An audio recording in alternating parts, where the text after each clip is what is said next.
Hey yo, oi. It's your channel. Come on. Good evening, everyone. Welcome back. Welcome, Coby. Hey, Dad. Thanks for welcoming me. Thanks for coming and saying hello today. So, how's it going? Well, I've been sitting here bored all day and nobody came to see me. Yeah, sorry, I went out. Yeah, good. Did you have fun? Where'd you go? Me and the girls went for dumplings at this sketchy little Chinese place, and then walked around the city for a bit. I got them library cards. Good. So Awesome. they can get books for free. Library cards are awesome.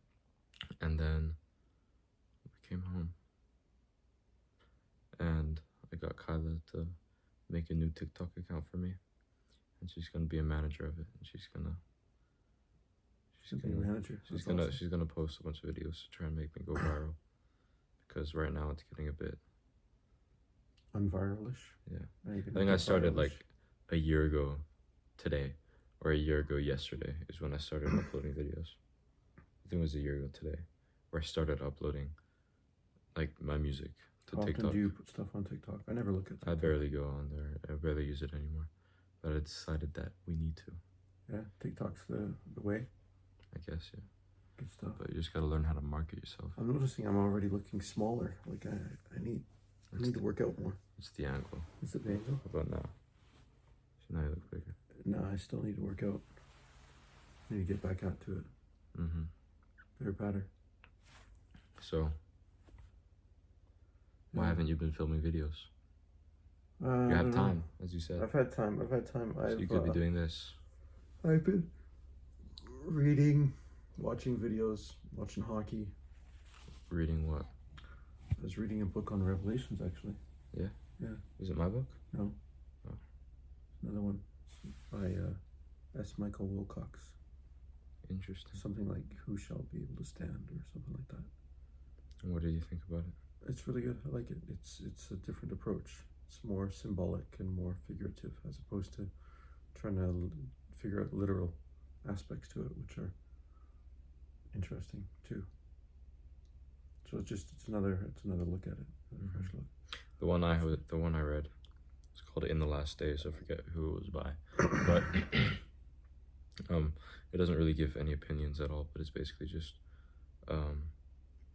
showing sort of like in scriptures what it's prophesied the last days will be like, and what like the second coming will be. And yeah, it was really cool. Yeah, that stuff is interesting. I remember sitting around the pub with the boys back in uni, talking about stuff like that. It's always fun. Interesting, scary. That reminds me one time, there's one guy, his name was Tim. He was so scared of that kind of stuff. Like, it would always freak him out. What do you mean? Like, why? Like, he was just scared. He was scared of anything like that. I don't know About why. like second coming. Yeah, he was scared. Apocalypse. And so one night,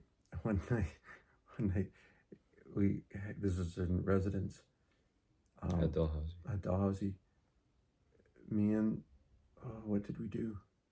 How did we do? I don't remember the details of it, but it was something like Saunders and I went down to his door. He was on the ground floor.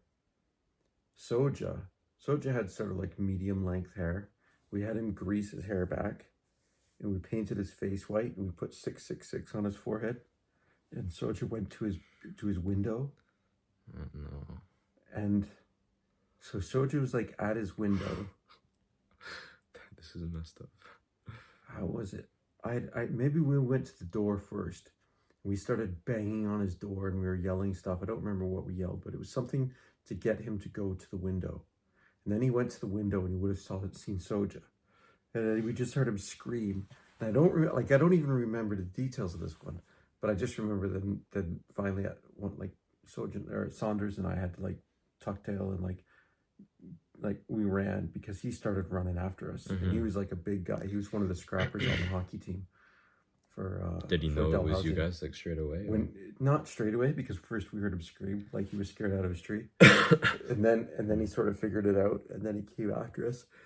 We ran. It was funny, but we were laughing the whole way. It was good. I mean, afterwards he laughed at it, but in the moment it got him scared and angry, and that was good. That actually reminds me of another reminds me of Devin the Tool. Devin the Tool. I don't remember his last name, but we called him Tool. Why was he a tool? Because he always just did stupid stuff, and he said stupid stuff. It's like there's another guy who was on the hockey team that was in our friend group. His name was Pat, and Pat was a defenseman. But anyways, he scored his first goal as a rookie one night, and so the captain of the team went and grabbed the puck and gave him the puck, and so he had the puck up on his wall in his room. And one day, Devin the Tool stole the puck, and he wrote Rudy on it, put it back up on the wall.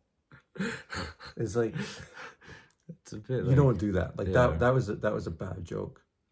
So after that, did you like carve it in, or could you? No, I think he put it like with whiteout stuff, and so we gave him a leaner after that. So leaner. So leaner is the doors open in to your bedrooms, and he was in a single room, and like as in he didn't have a roommate.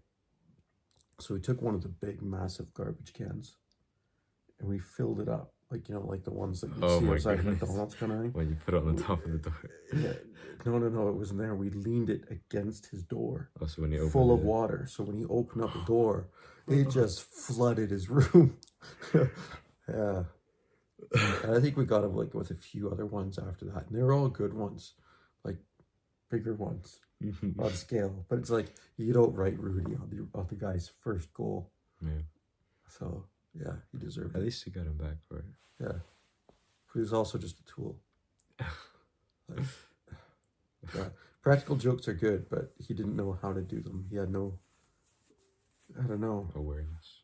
Yeah, there's no awareness. He was breaking the code. The bro code. Yeah. Don't break the bro code. The man code. Yeah.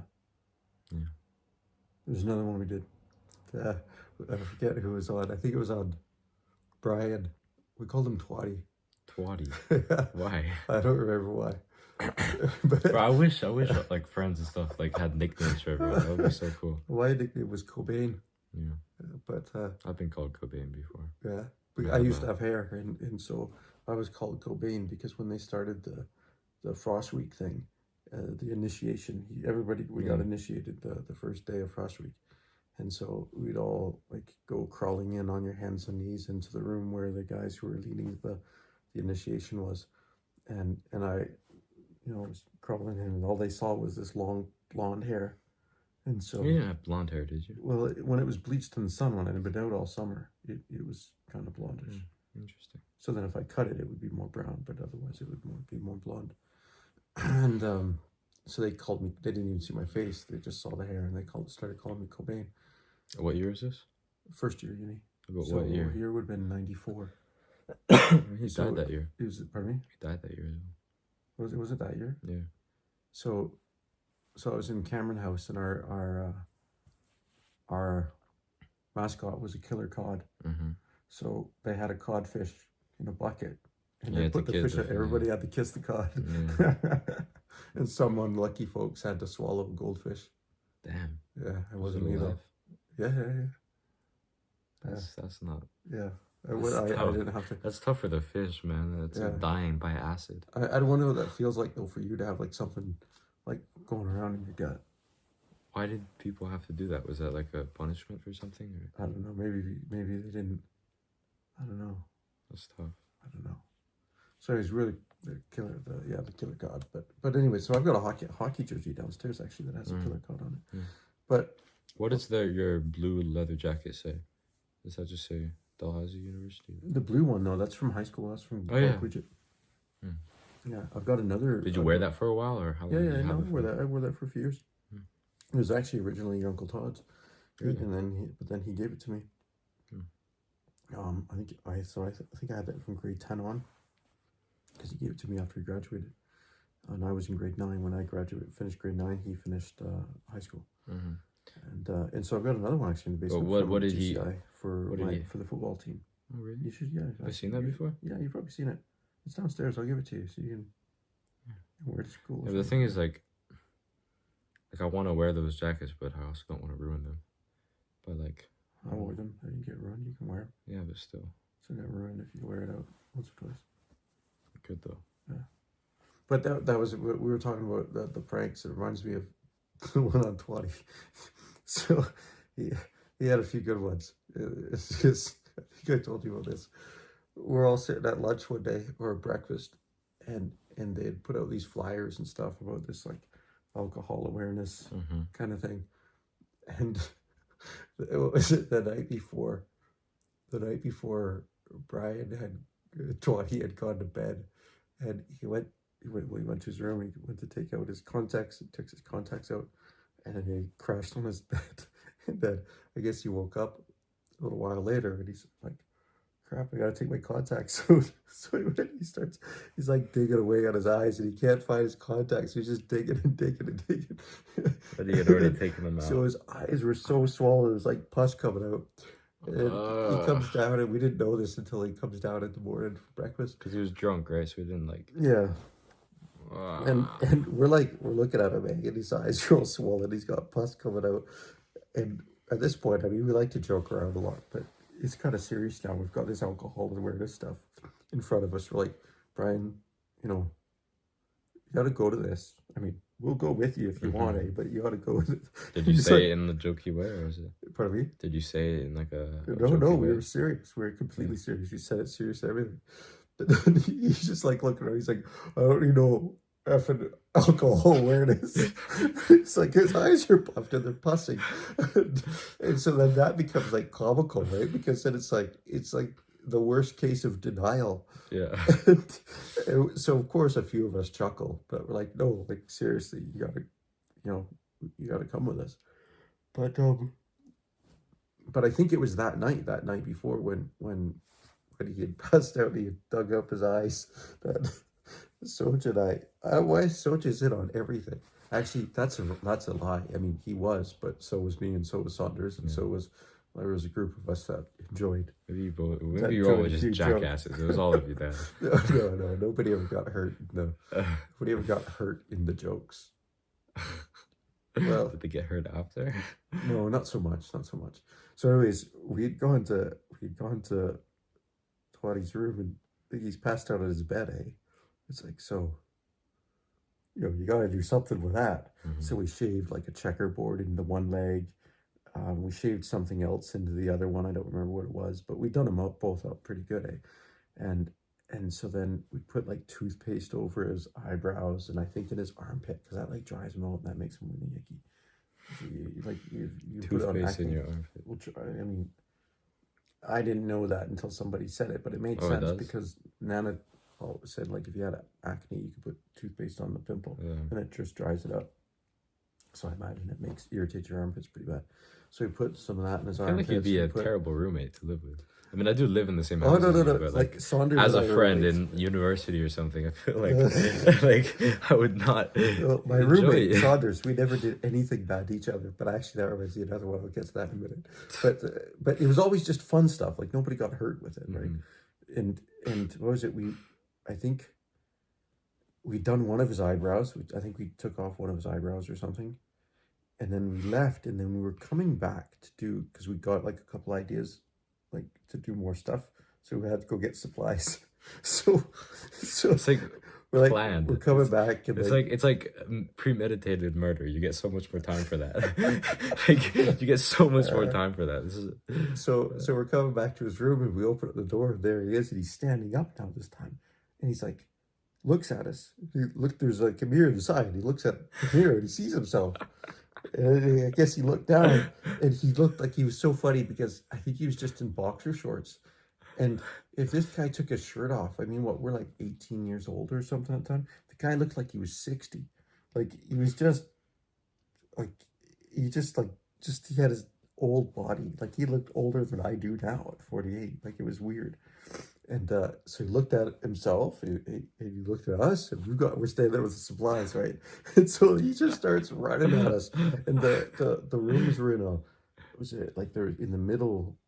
It was a rectangle, right? And so in the middle of the rectangle, there was like a lounge and the bathrooms and stuff, and then the rooms were all along the outside. So the hallway was a rectangle. And so we run down the hall, and he's like a train coming after us. So we turn the corner, and he didn't make the corner because he didn't slow down. He just went, straight into the wall. And then he's like, he slept on the floor like right there for the rest of the night. That's what we saw the next morning. You didn't pick him up and bring him back? You I'm just sure left him there? I think somebody did. I don't remember that part actually. What the hell? I'm sure somebody. Nobody took him back to gets his room. hurt. This guy just runs into the wall and you leave him there. Yeah, but we didn't hurt him. That's what I meant. Like, Yes, you did. You did this to him. he ran into the wall. It You wasn't us. literally shaved his eyebrows, humiliated him, and came back to do more. And he saw you, and you ran away, and he got hurt chasing you. That's Come not on, Dad. humiliation. Come on. That's just like you deserve it, man. Like that's a too bad for you joke. That's like the Rudy was worse. Like putting Rudy on the puck. That's the worst. That was You can bad. wash that off. Yeah, but that's just distasteful. That's Dad, you left him there. that's like hurting a man's pride. That's hurting a man's pride. You made him. I'm sure. You took his eyebrows. You I made him run guarantee around. somebody probably took him back to his room. I just don't remember who it was. But then it was the next morning when he comes in and his eyes are all pussy and stuff. But anyways, that also meant his foot was so swollen because he'd sprained his ankle or something that he wasn't able to play in our championship game for the hockey.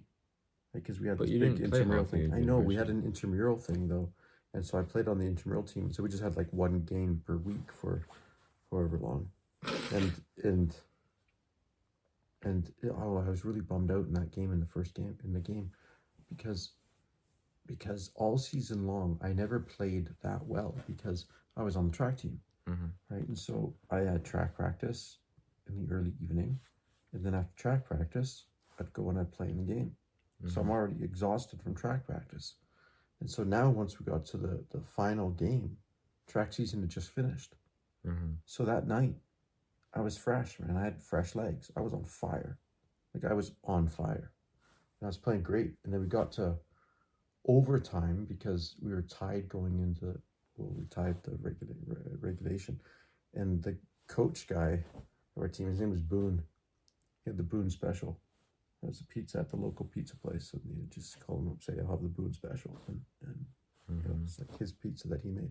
Anyways, he ran a short bench and he didn't put me on there, and I was so pissed with him because I was playing so well that night and better than most of the guys on the team, except for two guys who were just like really good players. And and I don't remember if we won or lost that game, to be honest. But what was my point? It was the practical joke on Twatty. But the next one we did on him, we had collected newspapers. No, we didn't do it on him because I remember he was in the photos of the people who were doing it. So I don't remember who we did it on. But everybody in their house was collecting newspapers for like a few weeks. Like any paper you could find, we collected it, stored it in our rooms and stuff. And this one guy, when he went to class, he was Soja again because it was next to him. His room was next to Soja, so Soja went out the window, across the ledge, and then into the other guy's window to open up the door from the inside, and would fill this guy's room completely from floor to ceiling, wall to wall, with newspapers. Not like on the walls, but just everywhere. No, like crumpled up. Like he could hardly open the door. When he went to open the door, like coming over because it was so full. And then when he finally sort of gets it open, and then we had it on videotape with a big VHS recorder. What happened to it? Well, it wasn't my tape, so I never had it. I have some pictures from it. I think I might still have them actually. Yeah. A couple of pictures. Like here or at Nana Papa's place? No, here maybe. We'll check downstairs. Yeah. And so then I have no idea what happened with cleanup. Like, how did he get rid of all those papers? I don't know. It's a lot of paper. I wouldn't have touched it. Like if somebody did that to my room, I probably would have just left it. Just life. C'est la vie, Yeah. Just keep living. Walk around it. Yeah. So those are a few stories. I remember when I was a kid, like 8 years old or something, I used to get bored of my bed. So I had this beanbag in my room. And I'd sleep on the beanbag sometimes. Because I was bored. Sleep on the beanbag. Sorry, I'm Sleep on still the recovering beanbag. from surgery here, so I'm having a hard time moving. Sleep on the beanbag and on the floor. sometimes you got to do these things. To realize how much your bed is worth. Yeah. Don't know what you got till it's gone. Mm-hmm. Yeah. So, have you been updating your list of stories you want to tell to put on this channel? No, I've not done anything in that regards today. What have you been doing today? Just reading, watching TV. What ratio between TV and Half reading? and half, probably. Half an hour of reading? No, like half, half and and half. half. Yeah. Oh. Yeah. That's good. A little bit on YouTube too. I was watching the knees over toe guy on YouTube. He's got like these exercises for strengthening like joints and rehab and things like that, and which is a different concept, but I like it. I'm gonna try it out. Shoot. Oh, still there? We're still there.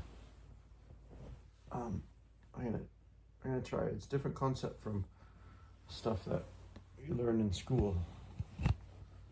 But there's so explain to the people what you mean by this and what you're trying to accomplish. All right, so say if you're talking about like proper, oh sorry, there's just pressure on the incision. If you've got like, okay, so he wants to strengthen his knees and joints. Yeah. So that he becomes indestructible. Basically, yeah. So there's things like, so this guy's called knees over toes guy, and so a lot of times if you're taught to do squats and just doing exercises for your legs and things like that, you're taught that as you go down into the squatting position, your knee should never go in front of your toe, whether you're doing a double leg squat or if you're doing a split squat or things like that. And the reason being is that, you know, your patella, which is basically a bone, your kneecap within the quadricep muscles, not in the muscles, but within the connective tissue that overlies the knee joint. Once your knee goes in front of your toes, that the forces developed in the quadriceps are pulling the kneecap backwards into the underlying knee joint. So it can create a lot of additional friction. And so you're taught in school that, well, you shouldn't let your knees go in front of your toes whenever you're doing or giving exercises for people to do. And in this knees over toes guys, I can't remember what his name is, but his channel is called Knees Over Toes Guy. He basically talks about how actually you should be doing that, but just in a very controlled way. And, you know, he breaks it down step by step on how you should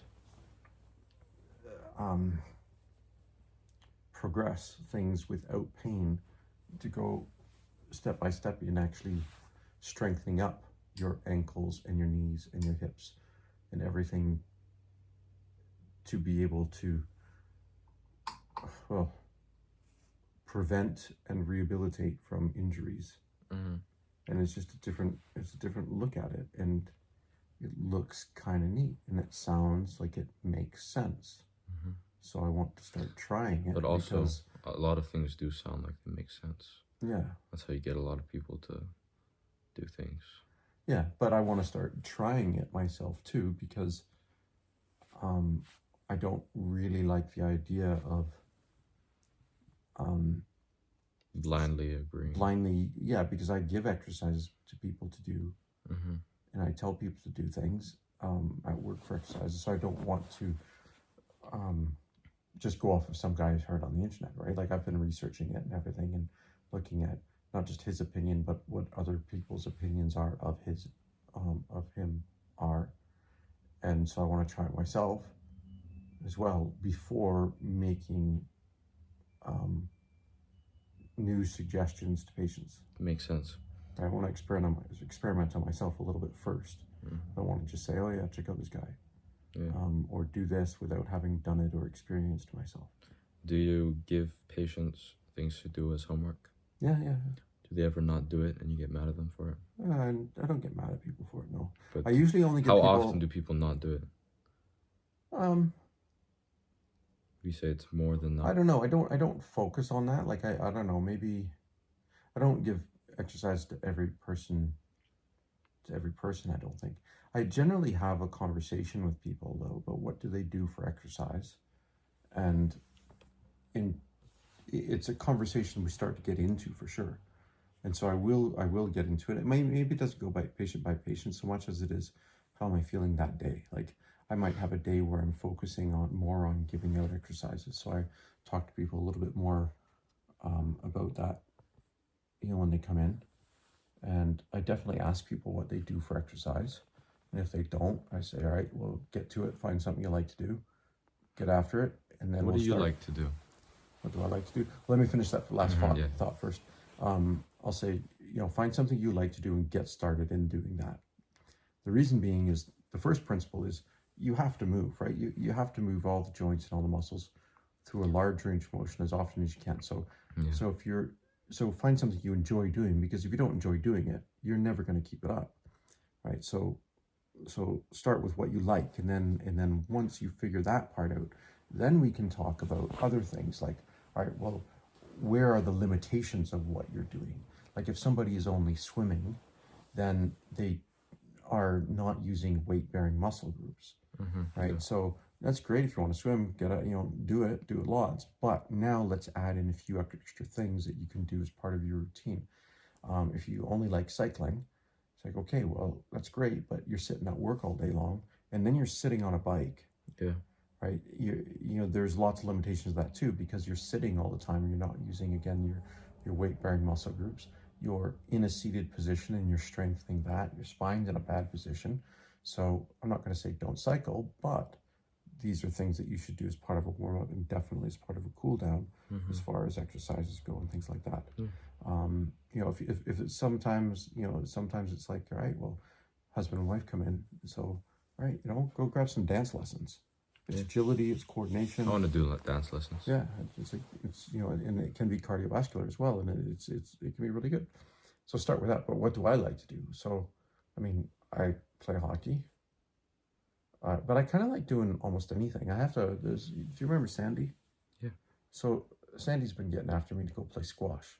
So I'd like to go play squash with him. I remember me and Luke used to play squash. Yeah. And then our coach, he said that we couldn't do lessons with him anymore because he was leaving.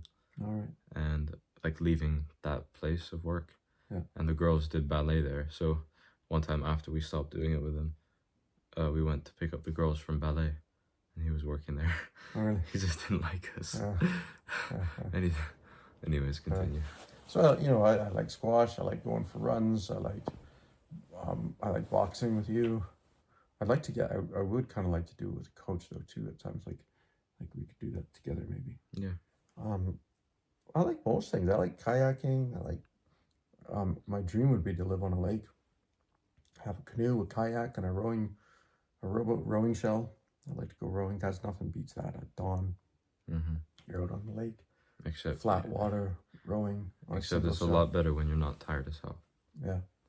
So sleep the night before if you're gonna wake up. Yeah. To watch the sunrise / I think I would early enjoy voting. golf too, but I have to wait a few years. I'd get addicted to that. So Yeah. I'll wait till. I'm not too interested in it right now, but I feel like in the future I definitely like golf. I think I like most sports though, to be honest. Yeah. So I just like doing stuff. What do you like to do? I know you like to box. I like to box. I haven't been doing it a lot. What would you like to recently. do? What would you like to do that you haven't been doing? I really want to start grappling and learning to wrestle. No. Like more, like just learning more martial arts. Yeah, like You could. Do you know what you should do? Because we've got the space in the backyard, and also, like that would be a great thing where literally you could almost start like your own teenage fight club kind of thing. Where yeah, that's an idea of mine that I want to be working on as well.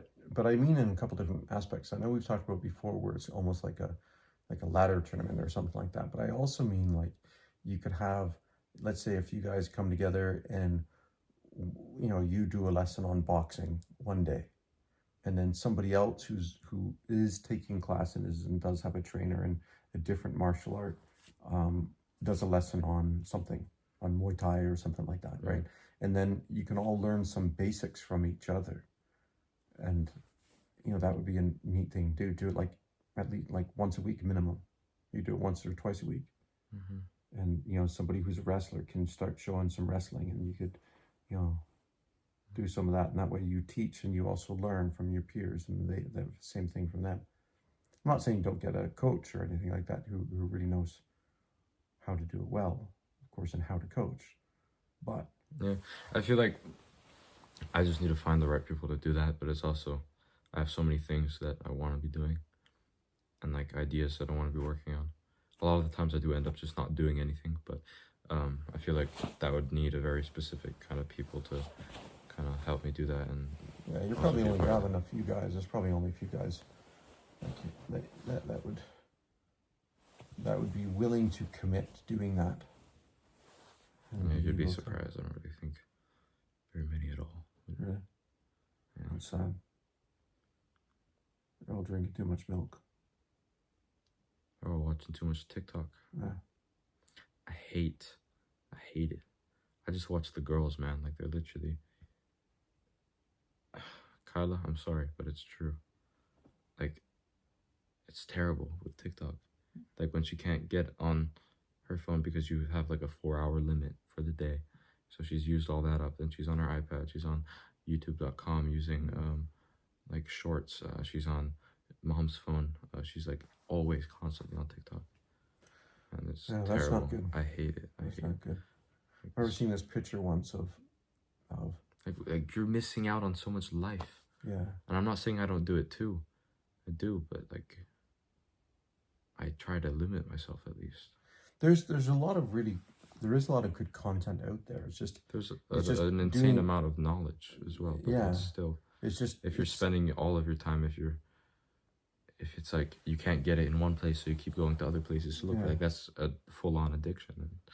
But then it has to be balanced, right? Like you have to go after it for learning specific something. things instead of just scrolling randomly aimlessly. Yeah, exactly. I mean, a tiny bit of entertainment is okay too, but then some knowledge. But then even still, you want to limit that. I mean, that's no good just sitting there and learning all the time, right? You should always be learning, but what I mean is there has to be an application to any knowledge. Yeah, and to a certain sort of subject. Because I mean,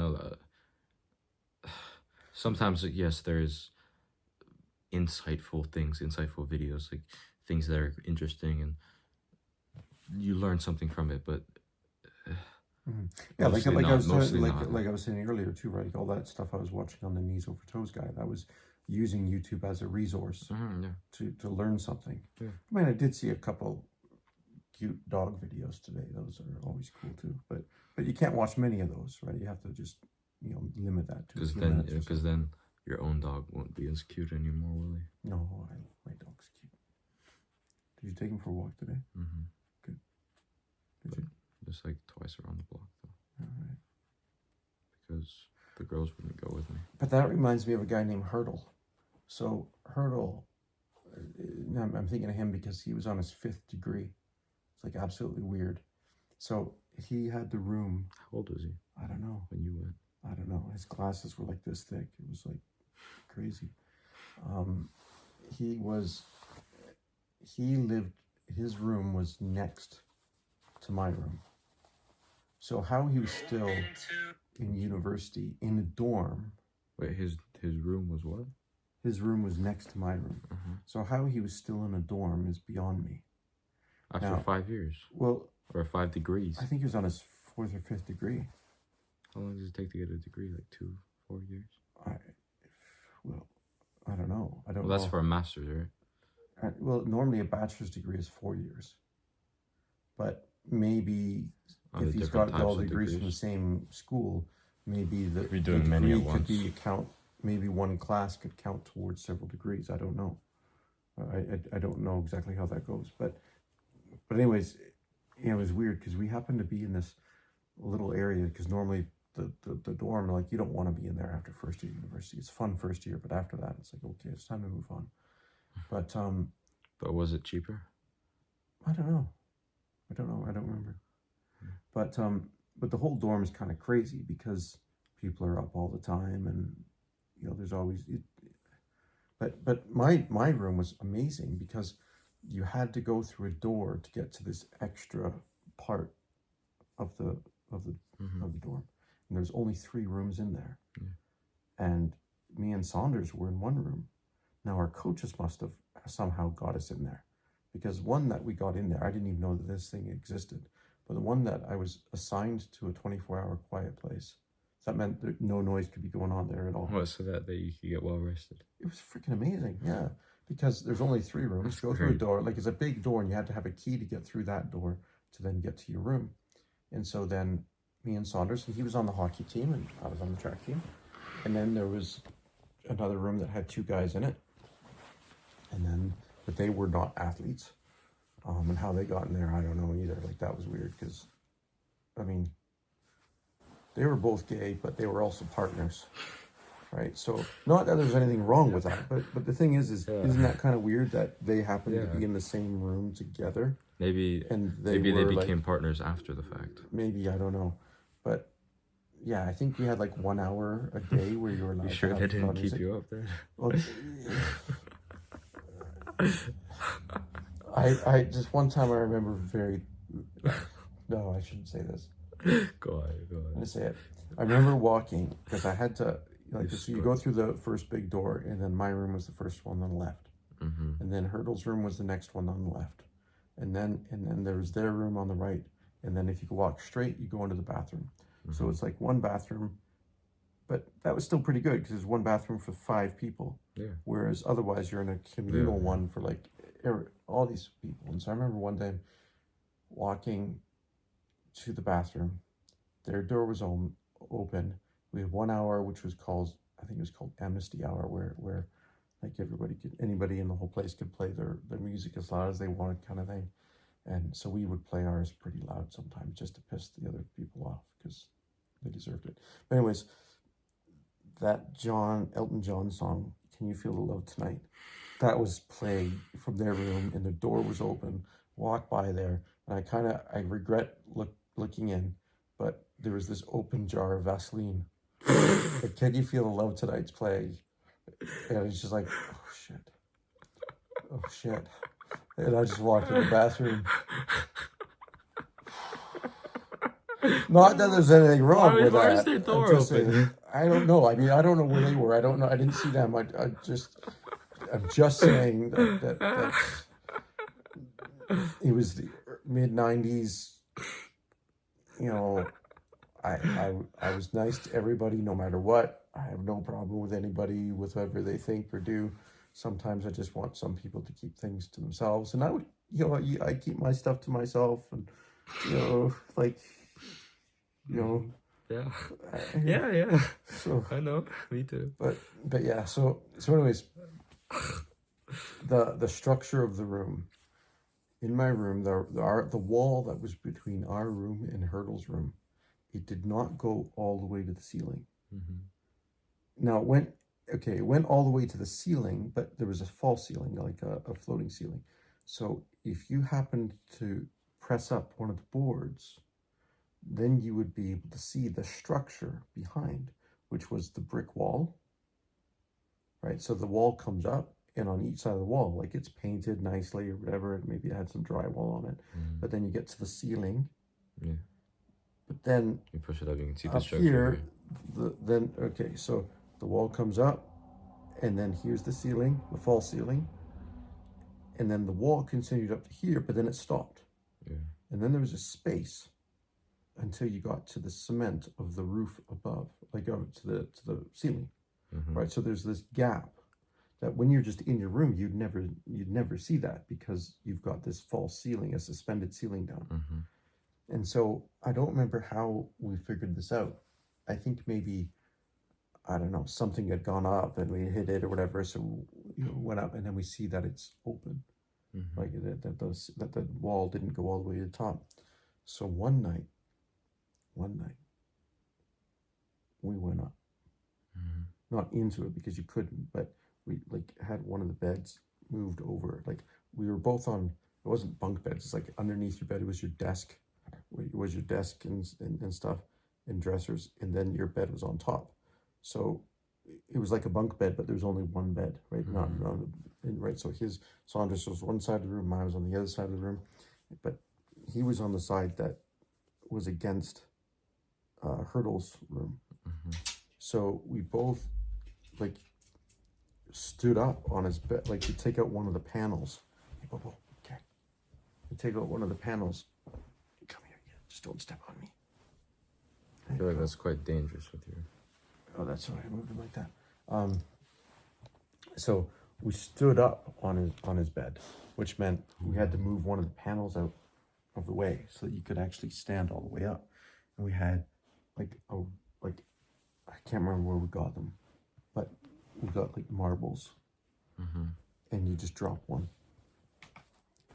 and it would bounce. Bowie. And then because we'd moved something out of the way so that it would fall down. I can't remember how. And so then like every few minutes we just drop one, and you could just hear Hurdle going crazy because it's in the middle of the night. It's like 2-3 in the morning kind of thing, and you just heard Hurdle like flopping around, screaming, swearing, and like, what's this noise? Where's this coming from? I don't think he ever found out, but I think we did it for like a good hour or so. We're just every minute, a couple minutes, put another marble over. And the next day, never said a word to him. Nothing. Did he say anything about it? He never said anything. I wonder why. I mean, I'm sure at some point he must have figured it out. But that guy was set up though. I mean, in his room, he had a fridge, he had a fax machine, he had like all these things that were. Did it come with the room? No, it was all his stuff. Bowie. He had all these things that were just like things that you would never think of ever having. Like if you like, who's got a fax machine in the room? Like that was messed up. Yeah, it was weird. Bowie, no. It was weird. So I feel like you've overall had quite a good university experience. University was fun. Yeah, it was totally fun. What was better, high school or university? I don't know. I'd do both of them over again just because they were both fun. I had a lot of fun in school. Yeah. I'd do either one again. What would you change about it? What would I change?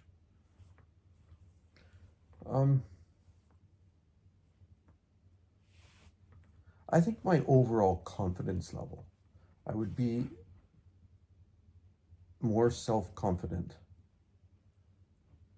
because I've always had a very low self-confidence. And in some ways, it can be advantageous to have low self-confidence. The reason being is, well, if you're never quite sure of yourself, then you will sometimes work a little bit hard. Oh, crap. Maybe you work a little bit harder to try and get good, right? Like you can sometimes become a bit more of an achiever because of your self-perceived insufficiencies. Like, okay, yeah. Right. Right. Like, oh, I'm not good enough of a runner, so I'm going to work harder at that. So that people kind of. And then you get much better at it, right? And you can apply that to sort of any skill. But then there can be some deficiencies of not having enough confidence as well, like lots of missed opportunities and nobody's better than anybody else. And so to walk around all the time with the attitude that you don't think you're good enough that can be kind of rough as well. Yeah. And I'm not it can be rough, but it doesn't bring you any sort of. Yeah. I'm not saying that it's like if everybody else was here, I always put myself down here. And I'm not saying more self-confidence in that, like I just. Was there any reason for that, or is that just? I don't know, because I've always had that. I've always had that. Well, so here's the thing, like, all right, as an example. So I was always, I think I was a bit chubby as a kid. Definitely not by today's standards by any means, but I was probably a little bit chubby. Mm-hmm. And I was tall, and I don't know. I think sometimes people would, probably make fun of me for being a little bit bigger. And Mm-hmm. and then one time we had some kind of a running test at school, but I had missed it. Yeah. I was away that day. This is when I was in like grade 7, maybe 6, but I think maybe 7. And it was right at the beginning of the year, and I missed it. And so then when I went back to school, the coach, the phys ed coach, still made me do it, but it meant that I did it on my own. Mm-hmm. It was behind Hesper Public School. It was like in the Really? right, like that was right there. Oh And yeah. so he's timing it, and he was surprised because he's like, "This is the best. This is the best score." Mm-hmm. He made me do it again, and Why? I still had the best score because he didn't believe it. But he timed it himself. Yeah, I know. And so then, when everybody else found out that I had the best score, everybody was shocked. Mm-hmm. And then it's like instantly things changed. But the thing is, I always grew up though with people. I don't want to say people always making fun of me. I had plenty of friends. I don't know. Like it was just. I don't actually know where it came from. I just know that it was kind of always there.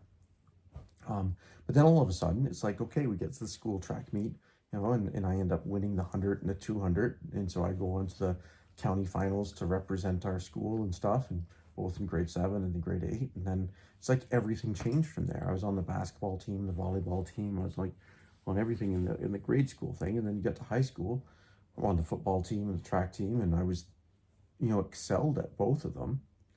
Um, but nonetheless, I still always had this low self-confidence. It was weird. It was my first year of high school, actually. I remember people would laugh at me when I was running because even though I was good enough to be on the school 4x4 team, right? Like in the 4x1 team, we had 3 4x1 teams for the boys, right? You had the 3 Mm-hmm. different age groups. So we had midget, then junior, then senior. But the 4x4, you only had one school team. And so in first year of high school, I was on the open men's 4x4 team. So I was good enough to do that, but nonetheless, people would laugh at me when I was running because I had really short strides and a very fast turnover. Mm-hmm. So I just looked different, very What's a different than everybody turnover? else. Like how fast your Your feet are turning over. Like, Okay. and so people would like stop, look at me, and point because I looked funny because my feet were going fast, like twice as fast as everybody else because my short stride was so short. Mm-hmm. So on one hand, people are laughing at me for it. Again, I'm getting laughed at.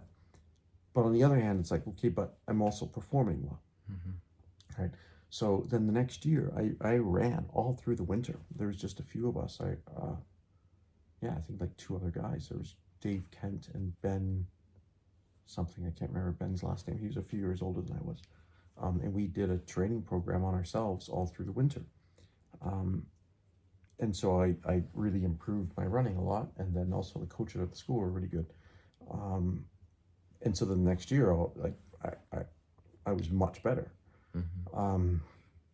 So again, it's like I didn't have a big reason to be self-conscious because I was performing well. But at the same time, if somebody else was speaking up, whether it was in class, whether it was a bunch of people sitting around, I don't know, just always kind of, Mm-hmm. Yeah. I'd oftentimes be quiet. But the advantage of sometimes being a little bit self-confident, decreased self-confidence, is that I was always trying to make up for that. So I would always listen very carefully. I would listen to coaches when they spoke. So I was learning from what they had to say a lot because I was trying to get as much information as I And could. like just not and wanting to apply mess it. up. Yeah, so I was always trying to be better. So on one hand, I probably got much better at at running and rowing and football and things like that because I was trying extra hard because of the low self-confidence. Yeah.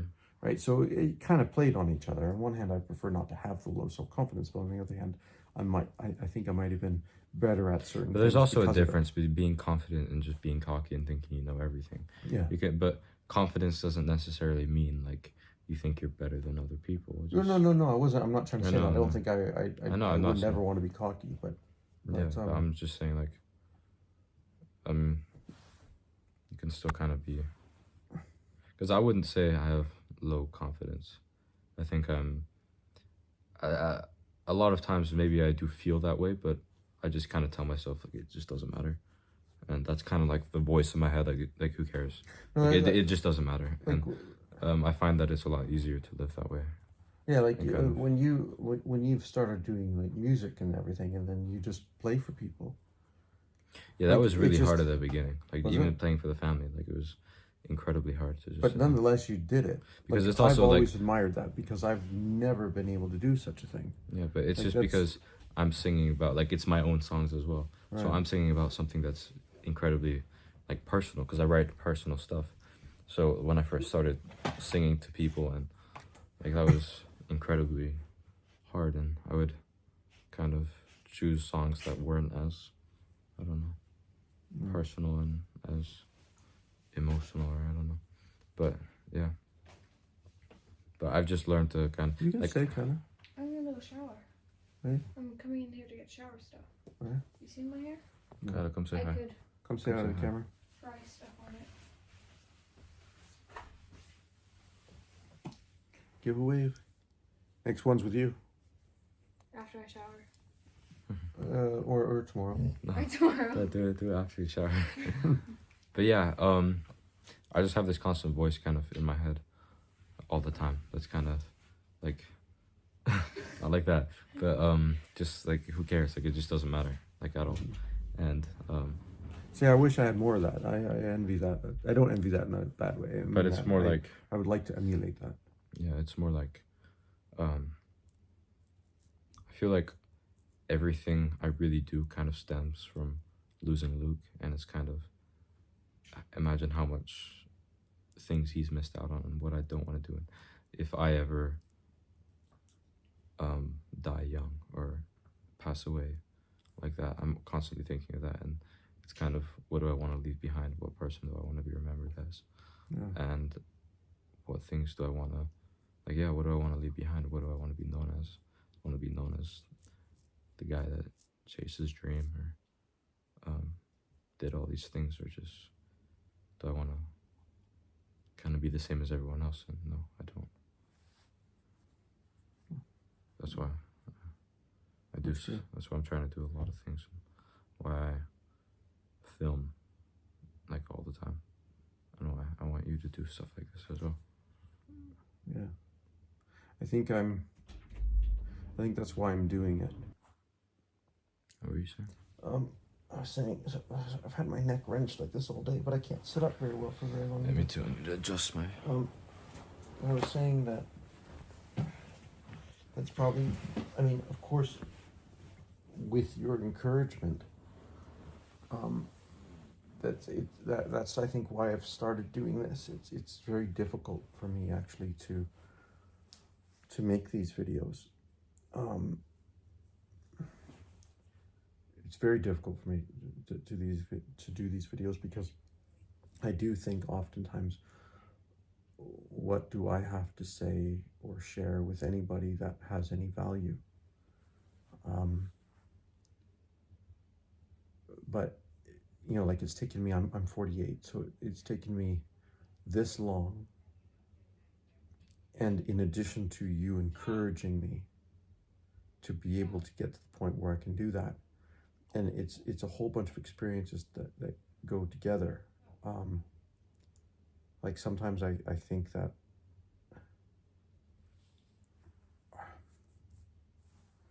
you know I question a lot of the things as a father that I think what could I do better as a father, and what could I not do that's not good as a father. And to a degree, you know, like I've never mentioned it on any of the videos so far that I've done, but you just said it, about losing Luke. And so I mean, I know nobody watches these yet. I mean, maybe somebody will eventually, I don't know, but it'll probably come up at times anyway. And then again too, I'm making these videos more as a record for you and your sisters and your brother, Cameron. And I think that's also the attitude I'm taking towards it, is things that I want to say to you guys, although I've probably said most of what I want to say, but just sort of repeating a lot of the things, I guess. But if anybody else does listen to this too, you mentioned Luke, and 4 years ago we lost Luke, who's my second son. He's Coby's older brother. Well, Coby has two older brothers, Cameron and Luke. And what was my point? I don't even remember my point. It's hard to think clearly sometimes. But yeah, I question myself as a father because, well, you always think, was there something I should have done better? What was I missing? What part? What could I have done better as a father in raising my children so that I think every father, every parent, every mother has the same ideas, is that you want the best for your kids. You always just want them to succeed. You want them to see them be happy. And success is, the way I've said it to you and to your siblings, is success is, I want you to be successful, but you have to define what success means for you, right? It doesn't mean what my definition is. It doesn't mean making lots of money. It doesn't mean anything other than what makes you happy. Now, of course, there should be some level of financial success so that you're not, money won't make you happy, but the lack of it can definitely make you miserable. But I want you guys to be successful. I want you to be better than me. And so to lose Luke, to have a child die on you, right, that should just never happen. You should die before your children. And I just have this feeling of inadequacy of what could I have done better so that would have never happened. And that also plays on my self-confidence a lot as well. But at the same time, I also see things that I think your mother and I have done very well, right? Like, especially when you guys have friends over. And when I've had the opportunity to sit and talk with your friends, or just observe and listen to you guys talk, I think that one thing that your mother and I have done really well is speaking to you guys and explaining things to you. Because generally speaking, the level of depth of understanding and of knowledge that a lot of the other kids have, I feel kind of disappointed in. I feel proud of you guys because you guys, to me, are very, very intelligent. You have thoughts that are well thought out and you express them. And that's a skill, to learn how to express your thoughts and to learn how to communicate. And I've always felt that all of you, Cameron, Luke, you, Kylie, and Chloe, have always been ahead of the curve on that level when compared to your friends. And then sometimes, not very often, but sometimes, I'll do one of my little lectures and stuff, and you have friends there. And they all seem to sort of suck it up a bit, like they enjoyed it.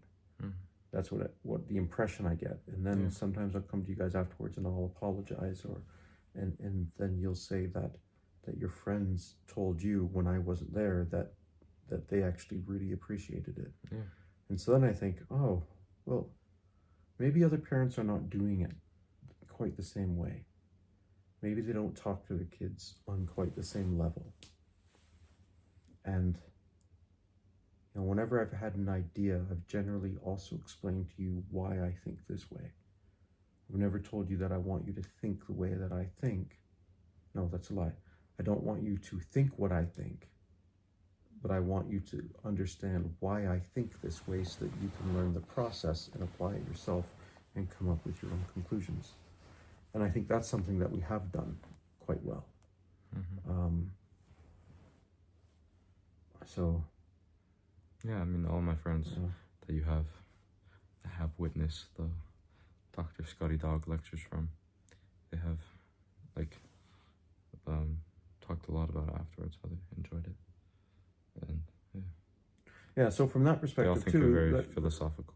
That's another reason why I want to do these videos and of course try to get much better at doing it, right? Like I said to you There's no better before. way to do that except doing it and speaking to the camera. Exactly. So it's something that I want to keep doing. So for the purpose of getting better at it, for the purpose of having a record there, because again, let's say I die next week, right? Then there's something more for you guys to hang on to, right? And then in let's say, well, I keep doing this for years, or I don't know how long I do it. Maybe somebody comes across a couple videos somewhere else in the world that learns something valuable. And it's not that I have valuable things to teach, Yeah, you do, as it is the application of things that I've learned that maybe I'm passing it on, and I was giving the context of my life and how it's affected me and maybe how it can help somebody else. And I don't know, we're all in this world together, and if we can help other people somehow, then we should be a part of that. Yeah. And so I don't want to say it's an obligation to make these videos. It's an obligation, I think, for all of us to try to help others the best we can. And there's different realms and different spheres in which we can do that. And we should each find that realm, that circle of influence that we have, and apply that. Could you hold this for a second? Yeah, I'll hold that. Just gonna crack my back. All right, like, what was it? That's not Coby's pink stuff behind there, by the way. We're sitting in his sister's bed. But, yeah, that reminds me of, You can hold that. one of Jordan Peterson's rules, which is clean your room, right? And Hold it straight. And one of the ideas with that is, all right, so you've got, as an example, okay, I think we should do the best we can with our environment and respect the world, the earth, and all the people living in it, etc. Have respect for people, for nature, and etc., etc. But, as an example, we use that is this climate activists. Oftentimes you get people who are, get an idea, they cherry pick information to support their idea.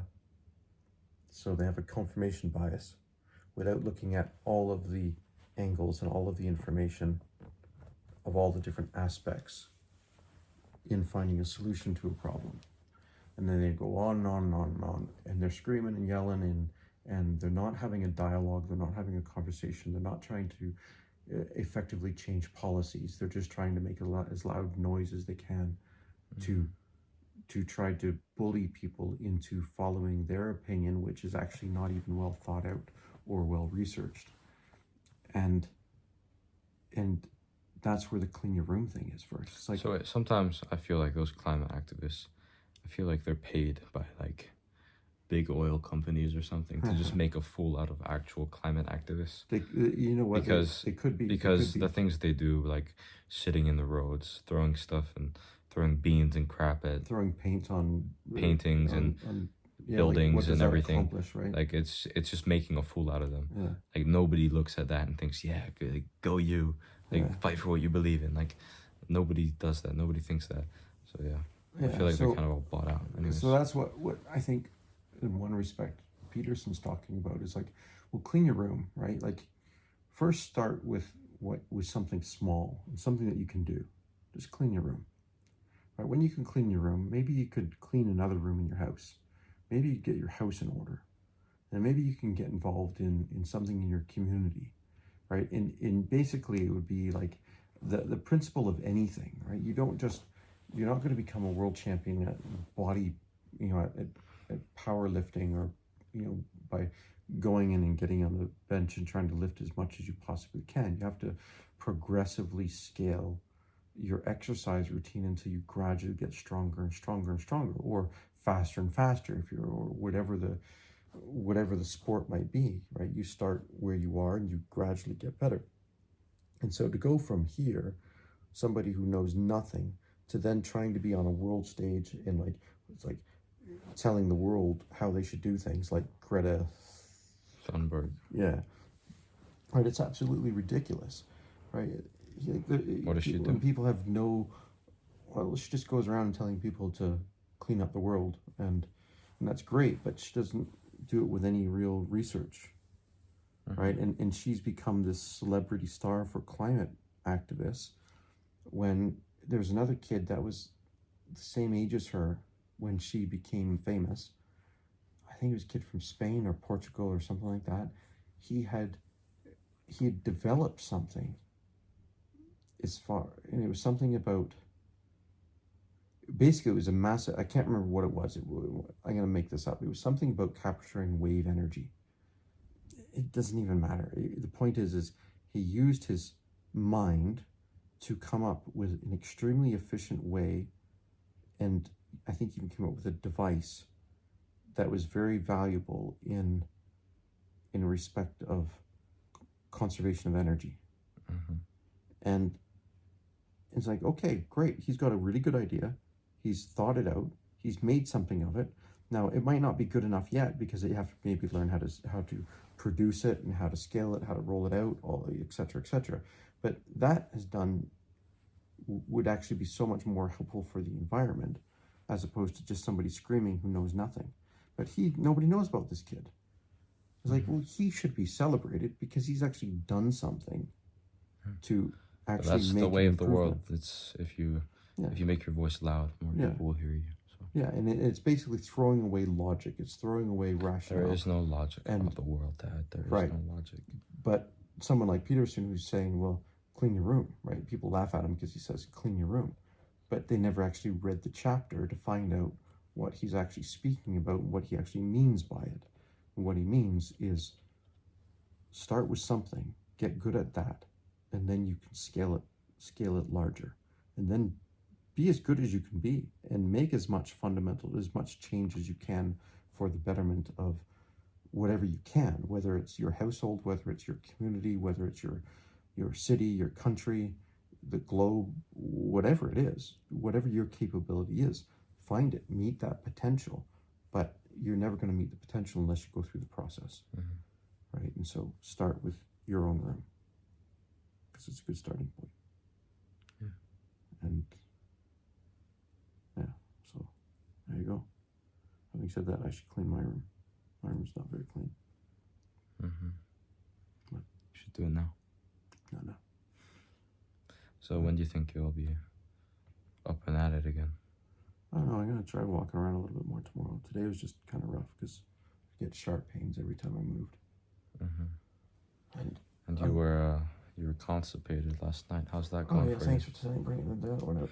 Yeah, well, that works better now. you? Yeah. All good.